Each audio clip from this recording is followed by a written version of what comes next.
अब हम page layout के अंदर जो हमारा साइज चल रहा था, जैसे कि यहाँ पे हमने रैंड से क्या कर लिया, डमी टेक्स्ट ले लिया और हमें यहाँ पे हम क्या कर रहे हैं, अब हमें यहाँ पे क्या करेंगे, अगर लेटर साइज देख करेंगे तो आप देखोगे कि जो हमारा जो लेटर जो हमारा पेज है उसका साइज थोड़ा सा कम हो जाता है। अगर आप इसको A4 कर दोगे तो आपका क्या होएगा, जो आपका पेज है उसका साइज थोड़ा सा क्या हो जाता है, ज़्यादा हो जाता है। जैसे आप इसको कंट्रोल C, मैंने यहाँ पे इतना टेक्स्ट ले लिया, तो आप देखोगे यहाँ पे हमने क्या किया हुआ है, लेटर साइज लिया है, तो आप देखोगे कि जो ये यू कैन वाला है, वो वाला जो पैराग्राफ है आपका नेक्स्ट पेज पे मूव हो गया। अगर हम यही A4 साइज लेते हैं तो आप देखोगे कि ये 3 लाइन्स आपकी क्या है, ऊपर वाले पेज पे या प्रीवियस पेज पे मूव होगी, क्योंकि जो हमारा A4 साइज वाला पेज होता है ये हमारा क्या होता है, थोड़ा बड़ा होता है as compare to letter size. तो आप कोई भी अगर डॉक्यूमेंट या कोई भी फाइल बनाते हो तो उससे पहले आप क्या करोगे, उसका साइज सेलेक्ट करोगे A4, और ओरिएंटेशन जो आपको चाहिए, लैंडस्केप चाहिए या आपको पोर्ट्रेट चाहिए, तो आप ओरिएंटेशन और मार्जिन सेट करोगे, जितना आपको मार्जिन चाहिए, नैरो चाहिए, नॉर्मल चाहिए या वाइड चाहिए, जो भी आपको मार्जिन चाहिए आप क्या करोगे, मार्जिन सेट कर लोगे। उसके बाद नेक्स्ट हमारा है कॉलम्स। अभी हम इसका थोड़ा सा डेटा इरेज कर देते हैं, बहुत ज़्यादा हुआ पड़ा है हमारे पास।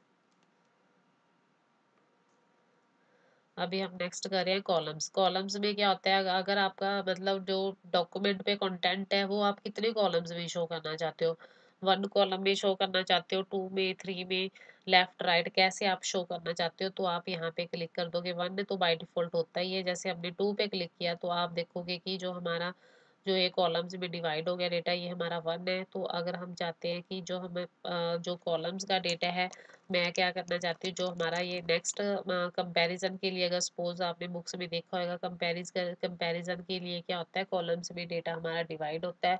तो मैं यहाँ पे भी इसके पैरेलल यहाँ पे इसका कंपैरिजन या नेक्स्ट का क्या लिखना चाहती हूँ, पॉइंट लिखना चाहती हूँ। तो आप देखोगे कि जब मैं यहाँ पे क्लिक कर रही हूँ तो मेरा कर्सर यहाँ नहीं आ रहा। तो आप क्या करोगे, ब्रेक में जाओगे, कॉलम पे क्लिक कर दोगे, तो अब आप देखोगे कि आपका कर्सर यहाँ ब्लिंक होना स्टार्ट हो गया। अब आप यहाँ पे क्या कर सकते हो, कोई भी कंपैरिजन का जो भी आपने पॉइंट लिखना है आप यहाँ पे लिख दोगे। तो आप इस तरीके से क्या कर सकते हो, कॉलम को ब्रेक कर सकते हो। मतलब अगर आपने नेक्स्ट कॉलम के नेक्स्ट में मूव होने, नेक्स्ट कॉलम में मूव होने, तो आप कॉलम ब्रेक का यूज करके इस तरह से क्या कर सकते हो, मूव कर सकते हो। अभी हम इसको क्या करते हैं, 1 में ही कन्वर्ट कर देते हैं।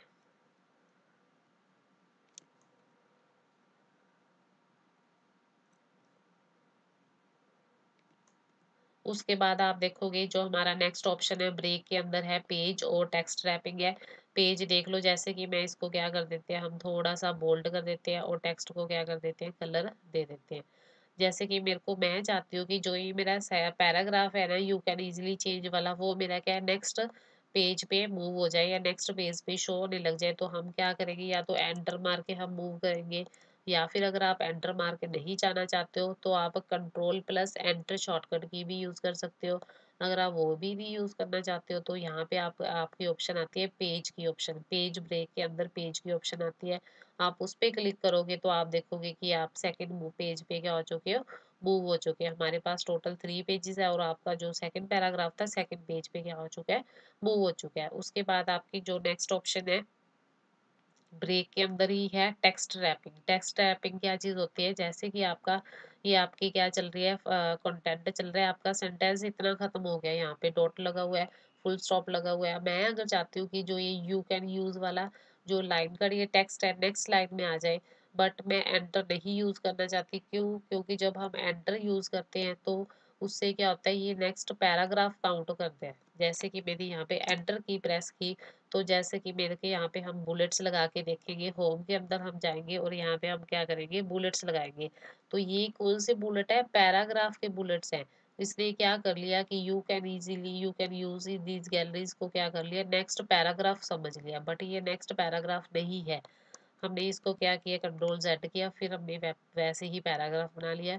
मैं चाहती हूँ कि नेक्स्ट लाइन में शो होए बट नेक्स्ट पैराग्राफ ना बने, तो हम क्या करेंगे, उस लाइन के आगे कर्सर रखेंगे, उसके बाद ब्रेक में जाएँगे, टेक्स्ट रैपिंग पे क्लिक करोगे तो अब आप देखोगे नेक्स्ट लाइन में तो आ गया हमारा कंटेंट, बट ये हमारा पैराग्राफ नहीं बना।